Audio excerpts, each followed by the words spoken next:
when you're first talking about doing a massively multiplayer game for BioWare, really the vision of what that game would be was to bring storytelling, BioWare storytelling, to the MMO space. Star Wars, I know I associate it very much with the incredible legacy of storytelling. It's like the myths of our age. People are still very familiar. Little kids know the story of Star Wars. They know all these elements. In the 30 years of Star Wars, we have developed countless stories across the movies, the TV shows, and the films, and the video games. Destroy the entire planet. The entire planet, Lord Malik. BioWare has a really strong background in developing strong characters and story, and so from the get-go, I think it was a really great collaboration between the two companies. And from our perspective, I think we gave BioWare a lot of latitude to kind of flesh out this universe. With the Old Republic, we're trying to capture those iconic moments from the movies. It's a huge thrill to be able to develop a game set in the Star Wars universe, much as we did with Knights of the Old Republic. The way we approach this is with reverence and respect. The Old Republic takes place 3,000 years before the rise of Darth Vader and the events of the modern movies, and about 300 years after the original Knights of the Old Republic. The Sith Empire has returned. There was a giant invasion.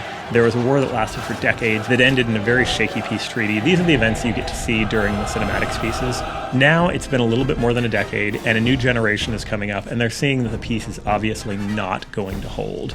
And these new people, who the players are going to be taking care of, these are the next generation of heroes. It's a time period where there are thousands of Jedi and thousands of Sith, and they're fighting in a huge galactic war. There's still the traditional hallmarks of Star Wars storytelling. There's epic heroes, and there's great adventures, and there's lots of choice, impactful choice that you'll make throughout your adventure. We really felt that in order to do powerful BioWare-style storytelling, we had it to be personal and about the player. And the best way to do that was to have the story based around the class choice you made at the beginning. Are you going to be a bounty hunter? Are you going to be a Sith warrior? Are you going to be a Jedi Knight? You should have a completely different story depending upon that. As we've gone through various builds and betas, I miss characters that I've rolled, and I'm very disappointed that they're gone. And I want to be able to play them again. It's not just the story, the entertainment value, it's really an attachment to the character is what that story leads to. Wow, we're really meeting Mandalore. Oh, this is going to be incredible. LucasArts has provided a great deal of the voiceover work, the music work, the sound effects work, and that's been this absolutely awesome experience. Of course, there's a great deal of VO in this game. Being able to breathe life into these stories that BioWare has written with really talented actors and really talented voice directors has been a thrill. Criticism. Capture and imprisonment are inefficient procedures, Master. Consider adopting an all disintegrations policy. There are many different relationships in the Old Republic. On the one hand, you can have companion characters, and you can develop friendships, dislike, and everything in between with them as you adventure together. Moreover, you play with other people in this MMO. It's a social experience. You develop friendships online as you adventure together through a galaxy that's set thousands of years before the Star Wars movies.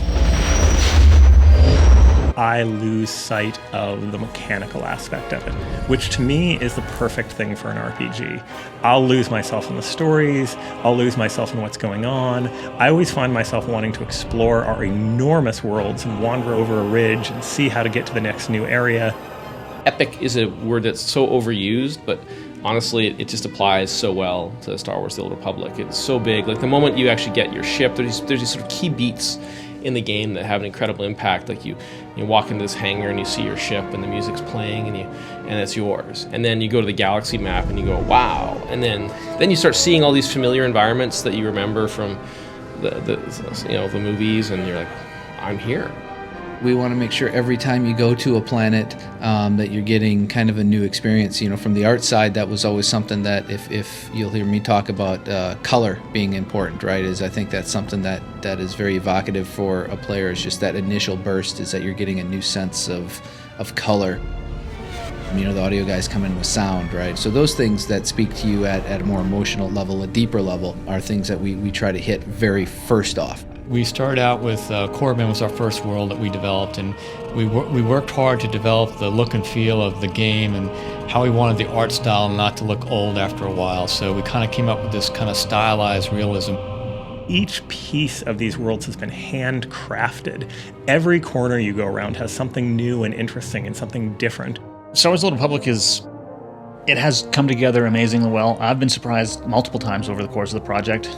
One of the biggest things was just how cinematic the game has become. I've played all the different classes. There really aren't any bad choices. I think people will probably gravitate towards some of their favorites, but I think they would be doing themselves a disservice if they didn't really branch out and create some other different character types and really get a sense of what this universe has to offer. I hope when the game comes out and it starts to grow, we bring in people who haven't traditionally been fans of the MMOs, as well as the hardcore MMO fans. The people come in who love Star Wars, who love role-playing games, who just love the idea of being out there and having this great big adventure, and they say, hey, I can get into this. I understand this. I always wanted to have my own Star Wars trilogy, and now I do. I think the gamers will be excited about this being personal stories. Because of the way the game works, you can make choices. You can go light side or dark side. There is no black and white with Jedi and Sith in this era. The fans have been an essential part of making this game possible. They're really, really dynamic and active in the community. Our fans are our best ambassadors. If they love the game, they can bring their friends in. So we have put a real importance on the relationship with them. Star Wars: The Old Republic, we want to have world-class service as well as a world-class game. Not only are you going to be exploring dozens of different worlds and starships and environments in the game, but you're also going to be doing it with hundreds and hundreds, if not thousands of other people at the same time in one world. I think it's that kind of community and that kind of mass that really brings the vision of the movies to life. The thing I've been waiting for the most in producing this game is just to finally be able to give this gift to the Star Wars community, this game, which I think is going to be very well received to all the Star Wars fans out there. And I'm a big Star Wars fan. I think this is their ultimate game. They get to live in the Star Wars universe and experience any story that they want. And it's something that I think it's the Star Wars game players have been waiting for since they were little kids. The shipped content is only the beginning. As soon as you get in there and we go live, very soon you guys will get to hear about the new cool stuff coming just a little while after.